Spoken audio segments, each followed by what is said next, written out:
হইছে? হঠাৎ করে পা মুরগির লাহান হয়ে গেছে।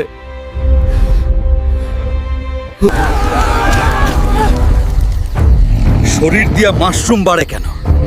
এইটা কি কোনো জাদু? তাড়াতাড়ি আগুন পানির কবিরাজ রেখে আনো।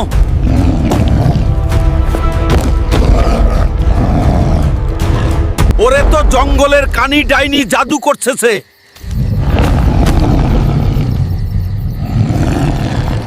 ওই কানি ডাইনি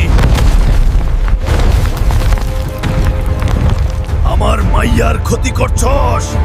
সামনে আয় ডাইনি, তোর জাদু দিয়া আমার মাইয়ারে ভালো কর। ভালাই হইছে, বাপ বেরি দুইটারেই এক লগে মারুম। আজ তোর ঘাড় মটকাই দিমু। তাড়াতাড়ি আমার মাইয়ারে সুস্থ কর। তোর মাইয়ারে সুস্থ করতে পার্ট 2 লাগবে।